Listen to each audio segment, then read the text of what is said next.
Hey everybody, Bill Flipper here, and this video is how to watch out for when it is okay to sell for on listings with the same brand on them or and not get IP complaints. And there actually are, and I've sold on many of them. And obviously the first clue is when you see, so one thing I saw, they had the brand on it, but there were like 30 or 25 other sellers, and many of the sellers had low ratings. So often you'll see like the brand listing that has IP complaints. You'll see the brand on there, and you're like, oh, but there's two or three other sellers. But when you look at the other sellers, they have like 500,000 feedback, and they're very large distributors who probably have a deal with the brand.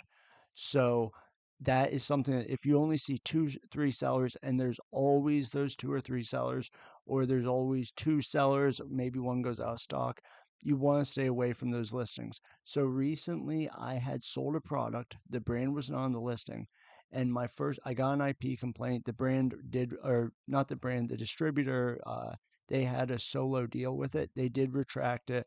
I said, I'm so sorry, I'd like to get this taken down. And they said, if you sell it again, we're not going to retract it, but we will retract it. I actually even had the product disposed of. I wanted nothing to do with it just because I take my account health very seriously. So my first clue should have been the same distributor was on every variation of this listing. So there were, one packs, two packs, three packs. It was a grocery item. And I'd sold this years ago for a couple years straight, and I'd never had any problem with it. And all of a sudden this year, no one was on the listings other than this one seller.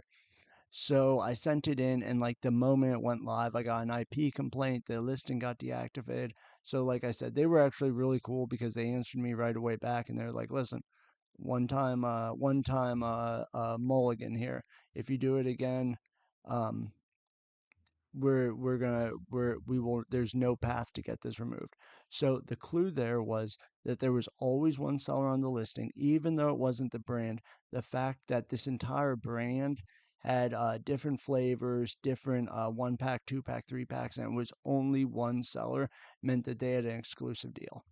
So that was the clue for me. Now I've sold where brands were on the same listing, but the clue was, or I felt comfortable was, on many different variations, there was a ton of different sellers, and the seller count went up and down, and you didn't see. So I really show an example, but there's a lot of great videos where they'll show an example. So you'll see seven sellers, nine sellers, seven sellers, and then you'll see, boom, just a complete drop off, and that's where the brand has put an IP complaint. So you go from seven sellers to one seller, and that is the IP complaint. That's the drop off. So you want to stay away from those.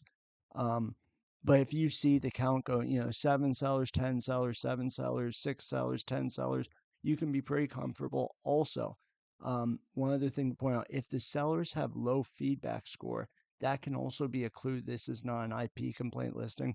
So one of the clues is sometimes a brand does an exclusive deal with a couple large wholesalers, and usually these are selling accounts with 50,000, 100,000 feedback ratings.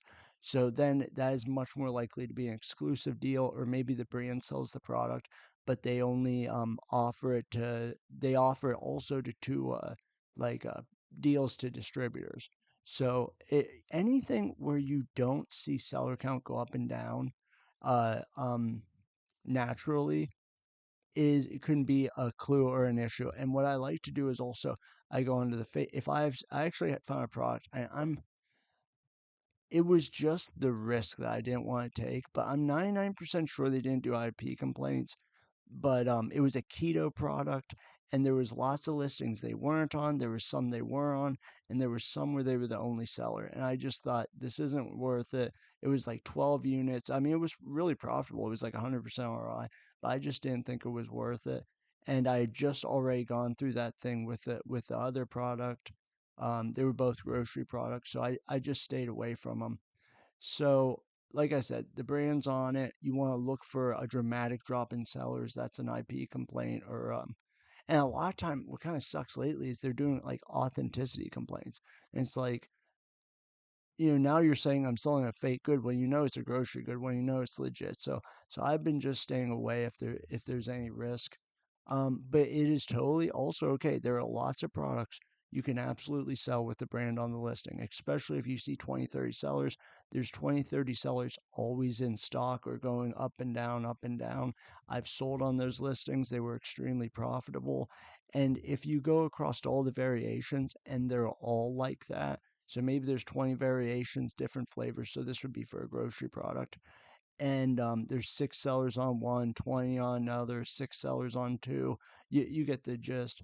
Now, again, my issue was I went through all the different listings and there was one seller on them, but my thought was, well, I've sold it before and this seller is not the brand. And it turned out it was the exclusive distributor. So that's what you want to watch out for. I hope that helps avoiding IP complaints. In general, that's why we keep good records. That's why I use a scan snap, but you can also just use free software. I like a scan snap for all my receipts. I like to download all my my order confirmations, keep good track of that because then if you get an authenticity complaint on something, it's very easy to fight. You may have to reapply a bunch of times, but you do have proof that this is a legitimate, you bought this from a legitimate source, a legitimate supplier. So that's all I have for today. It's something to be aware of. The number one clue, I think I made a video before it where it was really simple. It's just they're the brand. Like if it says, Bill's hats, and on every single listing is Bill's hats, you probably want to stay away from that listing. So that's the easiest way to do it. There are also lots of services where you can, one is called Greenlight, and it's really good. I like Greenlight. It's a website. I think it's put up by Seller Journal. And there are also lots of Facebook groups where you just say, hey, I found this new product. It's Bill's hats here. Looks a little fishy. It's really profitable. Does anyone have any experience selling it? And some of these groups have like 10,000 members. And trust me, someone's probably has some experience and they can help you out. And other people will say very easily, oh, you know what? I've sold this many times before, nothing to worry about. So that's all I have for today. I hope everyone has an amazing rest of your week. Everybody have a great day. See you. Keep hustling.